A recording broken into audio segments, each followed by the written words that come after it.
என்ன பேசினாலும் நெஞ்சில இருந்து வரட்டுமா, நெஞ்சு தொட்டு பேசி அது சரிதான் பேசுவேன். அந்த விதத்துல இன்றைய புதுமை பெண்களின் நியாயங்களுக்கு ஒரு வாதியாகவே இருந்து தன்னுடைய வாதத்தை சொல்வது போல அவருடைய பேச்சு இருந்தது. காவிய பெண்களை போற்றிய இந்திய மேடையில இந்திய புதுமை பெண்களையும் போற்றிய மாணவனுக்கு நன்றி.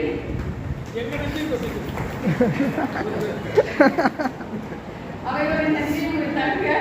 அடுத்தது பார்த்தீங்கன்னா மிதுன் வந்து அவனங்களோட மாணவன் தான். அவன் வந்து ரொம்ப நிதானமா ரொம்ப தெளிவாக பேசுறான்.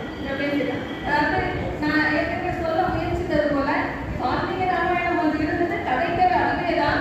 என்ன சிறப்பு கம்பராமாயணத்தில் அப்படின்னா கம்பனுடைய பாத்திர படைப்பில் உன்னதமே. ஒவ்வொரு படைப்பும் உன்னதமாக படைத்ததே அவருடைய பெருஞ்சிறப்பு. அது தமிழ் மொழிக்கு ஏற்றபடி நம்ம சொல்லலாம். ஆனால் அந்த படைப்புகளின் உன்னதம், ஏன்னா நம்ம உன்னதமான படைப்புகளை கேட்டாலும் அவைகளை நம்ம அறியும் போதுதான் நமக்குள் உன்னதமான உணர்வுகள் தோன்ற முடியும்.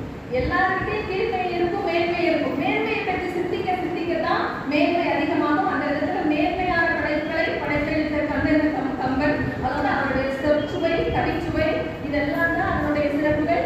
அவைகளையும் கம்பனின் சிறப்புகளையும் பிறகு முதல் அனைத்து சிறப்புகளையும் எழுதிய மாணவன் இருக்கும் என்னுடைய நெஞ்சார்ந்த நன்றிகள். அடுத்து